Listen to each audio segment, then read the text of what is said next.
Delegation আরম্ভ municipality. 2026 বিধানসভা নির্বাচন পাখির চোখ করে ভোট হবে। মাননীয় মুখ্যমন্ত্রী বাংলা ভাষা বাঙালিদের নিয়ে যেভাবে আন্দোলন করছেন, দেখা যাচ্ছে বিরোধীরা যেভাবে কটাক্ষ করছে, আপনি কি বলবেন 2026-এ তৃণমূল কংগ্রেস 2/3 মেজরিটি নিয়ে আসবে?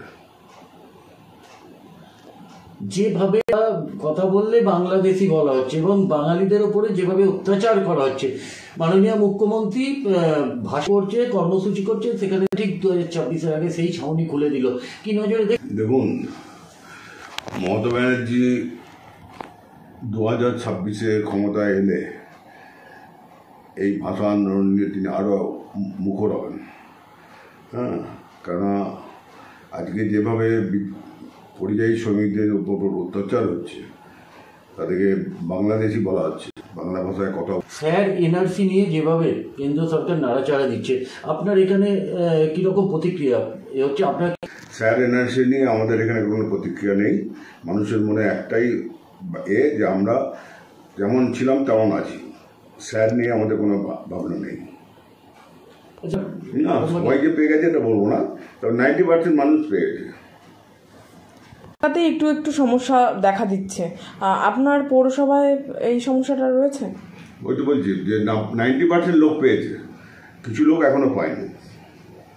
মাননীয় মুখ্যমন্ত্রী একটা প্রকল্প করেছেন, আমার পাড়া আমার সমাধান। মূলত কি অভিযোগ নিয়ে আপনাদের কাছে মানুষ আসছে? অভিযোগ নিয়ে আসছে, দেখুন আজকে 13 নম্বর ওয়ার্ডে ছিল, তাদের অভিযোগ যে রাস্তাটা একটুখানি ঠিক করে দিতে হবে, কোথাও একটু ড্রেনটা ঠিক করে দিতে হবে, কোথাও একটা লাইট দিতে হবে, এইসব অভিযোগ নিয়ে আসছে। কলকাতায় পা রাখছেন, তারপরে দেখা যাচ্ছে এক একটা অঘটন ঘটবে। ঠিক দেখা গেল প্রধানমন্ত্রী পা রাখলেন, তারপরেই বেছে বেছে আপনার তৃণমূল এমএলএদেরকে যেভাবে অ্যারেস্ট করা হচ্ছে, কি নজরে দেখছেন? দেখুন, প্রধানমন্ত্রী এলে তৃণমূলকে অ্যারেস্ট করাচ্ছে, এটা পারবে না। প্রধানমন্ত্রী পারবেন না যে এটা বারবার উনি এলেও তৃণমূলকে টড়াতে পারবেন না। দেখুন, আমিও একটা পুরনো কর্মী, দীর্ঘ 54 বছর আমি রাজনীতি করছি। সেরকম বসে যাওয়া কর্মীরা আমার সঙ্গেও আছে, আমি তাদেরকে আহ্বান করলে আবার তারা আসবে। আরামবাগের উন্নয়নের মধ্যে একটা জিনিস আটকে আছে, সেটা হচ্ছে হেক্টরডোমের একটা মাঠ জমি, যেটা আমাদের নামে হয়ে আছে পৌরসভার নামে, কিন্তু কিছু লোক ওখানে বাধা দিচ্ছে। রবীন্দ্রভবন, যেটা করলে খুব ভালো হয়। দ্বিতীয়ত রামকৃষ্ণ সেতু, যেটা কিছুদিন আগে ভেঙে পড়লো, এইটা করলেও আমাদের মানুষের মনে খুব সাড়া যাবে। দেখা যাচ্ছে যে দলীয় কোন্দল বেড়ে গেছে, যেখানে বারবার দলকে সংযত থাকার কথা বলছে অভিষেক বন্দ্যোপাধ্যায়, মমতা বন্দ্যোপাধ্যায়, দলকে উদ্যোগ দিচ্ছে।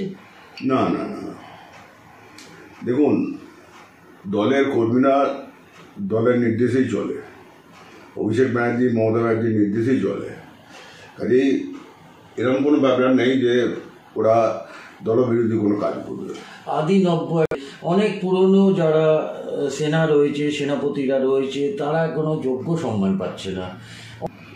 দেখুন, এখন দল অনেক সক্রিয়, তাদের বিভিন্ন শাখা সংগঠন খুলেছে, আইপ্যাক খুলেছে, তারপর অভিষেকের নিজের একটা টিম আছে, সেই সব টিমকে পাঠিয়ে তাদের সঙ্গে কথা বলছে, বলে তাদেরকে আবার পুনরুজ্জীবিত করছে।